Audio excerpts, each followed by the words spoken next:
They're knocking on your door. There's 4 or 5 officers there. They're asking for consent to come into your home and examine your firearms. Your chest is in your throat. You're scared. Would you know what to do if the ATF wants to come into your home? Guys, watch this video, get the education you need, and join the fight for freedom today. Hey guys, Aaron Dorr here with an update for gun owners. Over the last couple of months, we have seen an increasing number of reports of state and local law enforcement going to the homes of gun owners at random, they say, trying to get permission to come in your home and search your home for firearms. What we've seen in the past from the ATF is a request to match up the serial numbers of the firearms in your home with the guns reflected on your 4473 form. Side note, make no mistake, they have a complete list if you bought your guns from an FFL dealer. So what a lot of people have been asking us over the last couple of months now, what do I do if that happens? I'm sitting there as the guy in Delaware was several months ago, enjoying a late breakfast with his family. The ATF, with multiple heavily armed officers, agents, comes to my door with local law enforcement, and they are aggressively trying to get consent from me to let them into my home. What do I do? What do I do? Guys, we're proud to give you a top 5 list of things you must do and must not do if that happens to you. I'm going to break that down for you guys momentarily. This is all part of the response that we have to be very clear on as gun owners against the new America that we live in today. There was a time when even asking the question about the feds coming to your door, inspecting your guns, people would laugh at you. But this is a different America now. We're now under the Biden crime family version of America. And under the Biden crime family rules, anybody in the conservative space is now a target. So if you're a gun owner, if you're a pro-lifer, if you're a conservative of any kind, the government has been weaponized against you. That's why we're seeing 5 a.m. raids by the FBI of peaceful pro-life leaders' homes with machine guns put in the face of young children. That's why we're seeing gun stores that have been in operation for decades raided by the ATF with overt hostility on a surprise random audit. This is intentional stuff. And they are trying to intimidate all of us into meekly complying with the radical left's agenda on all the issues. And so this is more and more becoming a reality that we must all be prepared for. So if this happens to you, what do you do? Before I give you the list, I want to make sure that everyone has a clear grasp of the Fourth Amendment. There are many people that simply might not know, do you have the right to resist the government to not let them into your home or not? Because you're not taught this stuff in school these days. We're just not. So without further ado, I want to read the Fourth Amendment to you in its entirety, because in case you don't know, you absolutely have the right to tell the government, no, they may not come into your home. They may not come into your car. They may not come into your cell phone to search it unless they have a warrant. Here is the Fourth Amendment. The right of the people to be secure in their persons, houses, papers, and effects against unreasonable searches and seizures shall not be violated, and no warrants shall be issued but upon probable cause, supported by oath or affirmation, and particularly describing the place to be searched and the persons or things to be seized. What does that mean? It means that our founding fathers just came out of a system of government where the king could simply point to somebody and deem that person a political opponent and turn his life upside down. His men could come, storm your castle, search your property, and toss you in prison simply because the king ordered it. And so our founders said, not in America. We're going to have a requirement that there be a search warrant issued by a judge that specifically says what the government's looking for and where they can look for it before we're going to have the government go into somebody's home. That's what the Fourth Amendment says. There must be a warrant before the government can come into your home. Now, there's various kinds of warrants, right? There are search warrants. There are arrest warrants. There are other types of ways the government can get in there. But if they don't have a warrant, they are reduced to consent. That means you have to give them permission to come into your home to search it. If you don't give that permission, and if they don't have a warrant, guess what? They cannot come into your home. I want to say that again. If you do not give them consent and they do not have a warrant, and I guess the third way would be obvious probable cause, visible probable cause that a crime is being committed, the government cannot come into your home to search for anything, including your firearms. So you have to steel yourself in your gut to say, I'm never going to give the government consent to search my property. And I want to be clear, I'm going to say home in this video. This applies as well to your car. It applies to your cell phone. It applies to your effects, to your papers, as the amendment says. All of your possessions, they are yours to protect. The government may not search them, may not seize them unless they have a warrant or you give them consent. So with that context, I'm going to give you the top 5 list we promised you. Number 1, what to do if the government comes to your home and wants to inspect your firearms. Number 1, never respond with anger. Never respond with anger. Look, I get it. As a man, as a conservative who cares about freedom, the idea that the feds, the ATF, FBI, DOJ, or even local law enforcement would come to my home and try to bully me into giving them consent to search my firearms, it fills me with a righteous indignation that borders on anger. You have got to choke that down if you're in the middle of a situation like this. If you respond with anger against a government official, it's not going to end well in the situation. Do not respond with anger. I want to be clear. If they have a warrant, they're not going to ask for consent. If they have an arrest warrant, they will arrest you and they'll use force to do it. If they have a search warrant, they will search your home and they will use force against you to do it. We're talking about consent-based searches. If they come to your home and say, hey, can we come inside and inspect your property and make sure your guns are all here? In that case, they do not have a warrant and do not respond with anger. Number 2 on our list. First one is never respond with anger. Number 2, never grant consent. I've said it about 14 times now. We're going to keep saying it.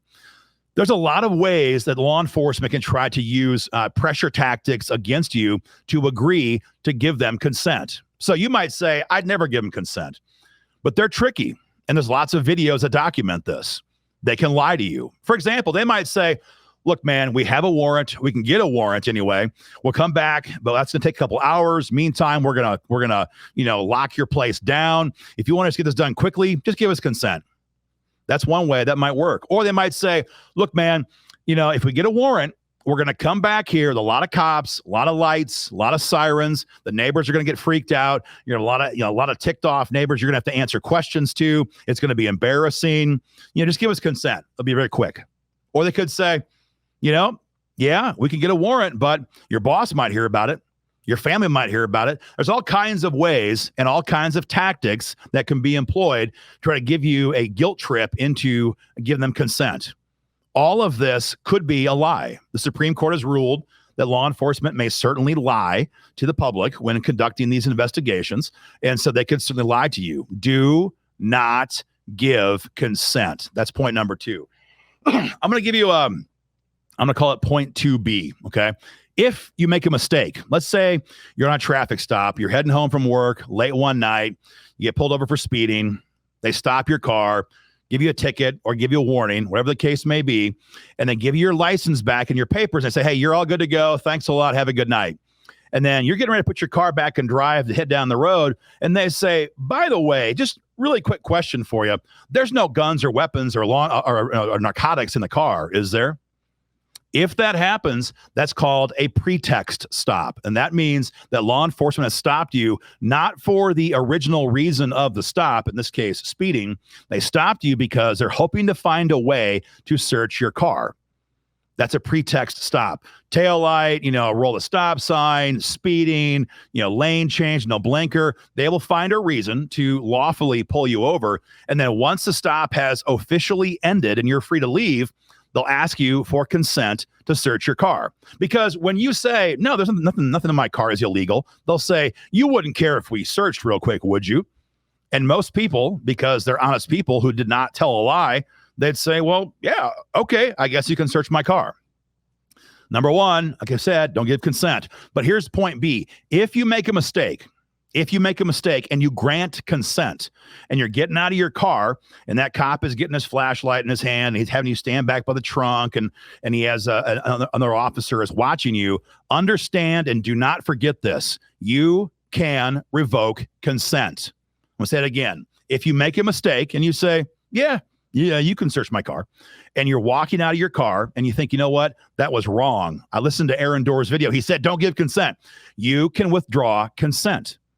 You can withdraw consent. Simply say very loudly, officer, I've changed my mind. I withdraw consent. You may not search my car, or you may not search my home, or you may not search my phone. You may not search my outbuildings. If you make a mistake and you grant consent, you may withdraw consent. Now, I want to be clear on this.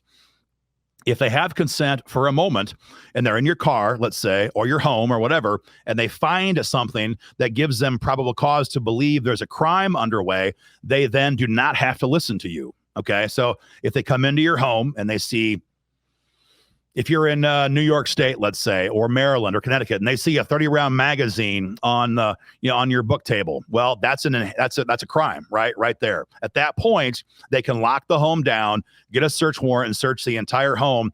Your consent is no longer required.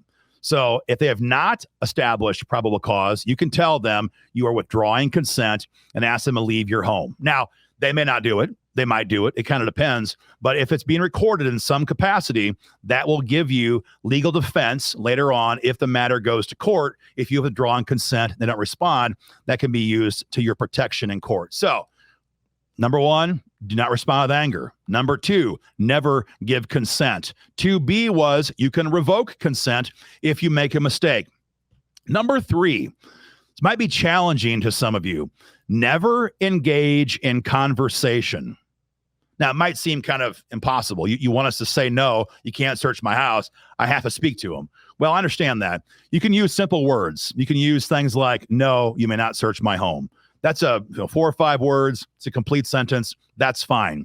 But if you engage in a back and forth, if you engage in a conversation about how many guns you have, when you bought your last firearm, how your guns are stored, if you have loaded magazines in your firearms, if you engage in an ongoing back and forth conversation, you are giving them the ammo they need to come after you. You don't know how. You won't know until it's too late. If you make a materially false statement, maybe you made a mistake. Maybe you were woken up in the middle of the night. Maybe you're intimidated. Maybe you just simply forgot. If you make a materially false statement to them, that can be used against you in a court of law. Do not engage in conversation with them. I'm going to reference in this broadcast right now. If you have not watched it, go to YouTube and type in Regent University, do not talk with the police.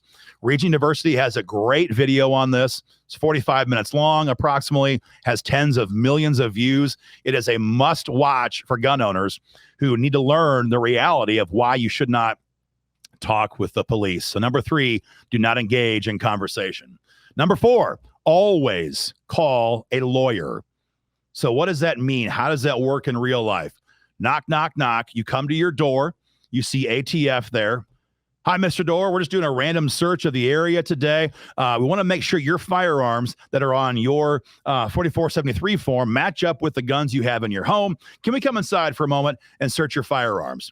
The response goes like this. Officers, I do not give you consent to search any of my property. I would like you to leave my property. I will now be calling my lawyer. And you may calmly close the door, get your phone, and call your lawyer. That's it. It's not hot. It doesn't get animated. It's very simple. Guys, I appreciate you being here. I do not give you consent to search my home. I'd like you to leave my property now. I'll be calling my lawyer. Thank you. Calmly close the door. And then call your lawyer. That's step number 4. Now, you might say, that's great, but I don't have a personal lawyer. What do I do? Well, that's fine. And they might say to you, who's your lawyer? That's a common response. Who's your lawyer? If they ask that question, revert to question number 3, which is never engage in conversation with law enforcement. Just simply say, you'll hear from him, and close the door. Very simply. Now, if you don't have a lawyer, you can get back in your home, close the door, and freaking Google and call yourself a lawyer, right? You don't have to have a lawyer on retainer to call a lawyer. Any lawyer is better than no lawyer if you're involved in a situation like this. So number 4, call a lawyer. And number 5, last but perhaps most important of all, record everything. Record everything. Some people have Ring door cameras. Those are very effective for these situations. If you don't, simply have your phone, turn it on, put it on video mode, and hold it in your hand and record everything. And they might say to you, are you recording us? You say, absolutely, I am. You don't have to deny it. Don't hide it. Just say it, yes, and move on. They do not have any way, any reason, any authority to make you stop recording, but you must have an independent record of what happened in that conversation, because if it goes south, if they come into your home without having consent, that phone, that video can document what was said during that encounter. Because let me be very clear with you, your word against their word is not a fair fight. If you go to the judge and say, Your Honor, I told them this, and they say, Your Honor, he said the opposite, the law enforcement officials will win that debate. Pure and simple, that's the way it works.